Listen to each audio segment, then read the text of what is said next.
Vlad Țepeș, a name that still cuts through history like a blade. Born in 1431, in an age where power wasn't negotiated, it was taken through steel, blood, and fear. A ruler who led Wallachia in 3 separate periods, first in 1448, then between 1456 and 1462, and finally in 1476, about 8 years of actual rule.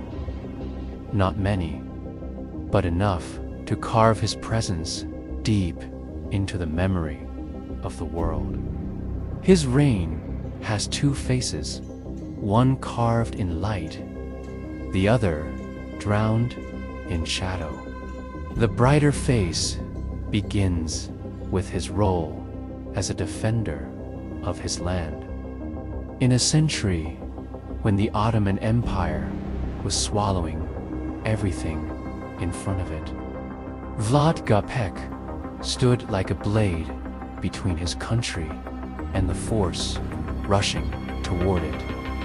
He strengthened defenses, fueled resistance, and proved that Wallachia was not prey not for the Sultan, not for anyone.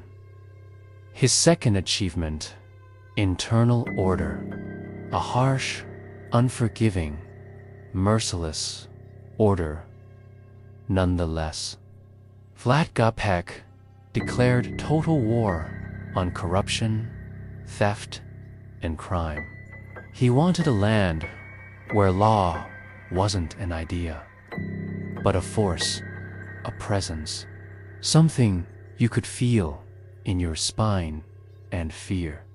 He worked relentlessly to strengthen central authority, pushing back against treacherous boyars who constantly destabilized the country. But the shadows in his story are just as real. Vlad Țepeș is remembered as one of the most feared rulers in history, famous for brutal punishments. His cruelty became legend, and the impalement, his signature method, gave him the name Țepeș forever. And he didn't stop at corrupt officials. Impalement was reserved for traitorous boyars, bribed functionaries, thieves, bandits, and anyone who threatened public order or his authority. Executions were public, terrifying scenes meant to drain the courage out of anyone watching. Punishments included beheadings, skinning, even boiling alive. Vlad Țepeș wasn't the symbol of mercy. He was the symbol of absolute order. His intention was simple: a land without thieves, without bandits, without corruption, a place where the law never forgave. Thieves and bandits have no place in my land. This was not a slogan. It was a verdict, one that could mean life or death. But how did common people see all of this? Here, the story fractures again into light and shadow. For honest people who never broke the law, Vlad Țepeș created a level of safety unheard of in that era. Legends tell of a golden cup left at a public fountain touched, not because people were saints, but because everyone knew exactly what would happen if they dared to steal it. Țepeș justice was rapid and equal. Corrupt boyars, thieving officials, peasants caught stealing all were punished the same. Social status meant nothing to him. In a world where injustice ruled, many simple people saw this brutal equality as real justice. But the other side of the coin was terror. Pure, constant terror. Even the most honest people lived with the fear of making a mistake, of breaking a rule by accident, of being at the wrong place at the wrong time, of being crushed by a system that forgave nothing. The atmosphere was suffocating, heavy, filled with dread. His rigidity was total. No mistake was innocent. Boyars hated him not just for the punishments, but because he stripped them of power. He forced them to choose absolute loyalty or death. As for ordinary people, their lives were already hard in that era. Taxes, obligations, work owed to the ruler were part of everyday survival. There's no evidence that Vlad Țepeș intentionally starved his people, but the pressure was real. The obligations were real, and neglecting them could bring severe punishment. Historians reached the same conclusion. Honest people gained safety, but paid for it with a life lived under permanent fear. Vlad Țepeș delivered order but demanded absolute submission. He defended his land but became a nightmare for anyone who broke the law.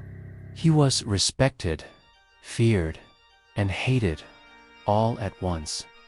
Few rulers have lived such extremes. And then comes the global twist myth that reshaped his identity forever. Vlad Țepeș became Dracula, not the vampire, not the monster, but the inspiration. The name Dracula came from his father, Vlad Dracul, a member of the Order of the Dragon. But the world didn't care about heraldry. Centuries later, the writer Bram Stoker took that name and forged an entirely different creature. An undead, blood-drinking count living in a Gothic castle. A myth powerful enough to eclipse the real man. And in 1992, director Francis Ford Coppola pushed the legend even deeper into global culture with his film Bram Stoker's Dracula. A masterpiece, but a fantasy. A fiction that turned a real, brutal, complex ruler into a supernatural beast. People forgot the truth. They forgot the historical figure. They remembered the fangs, the cape, the castle, the seduction, the immortality. The world preferred the monster to the man. But Vlad Țepeș was no vampire. He didn't drink blood. He didn't rise from the grave. He didn't turn into a bat or seduce mortals for eternity. What he truly was is far more frightening than any myth. Because he was real. A ruler shaped by war. A sovereign who forged order with fear. A man who confronted an empire, destroyed corruption, shattered the power of treacherous boyars, and created a land where law ruled with an iron fist. Vlad Țepeș cannot be placed in a single box. Not hero, not tyrant. He was both. A product of his time, a force that exceeded it, a leader who transformed his country through brutality, discipline, and an unbreakable will. And no matter how many centuries pass, one truth remains unshaken. His name will never be forgotten. For some, the symbol of merciless justice. For others, blood-soaked ruler. For the world, the shadow behind Dracula. But above everything else, one thing is certain. Vlad Țepeș left a mark on history that no legend, no novel, no film can ever erase.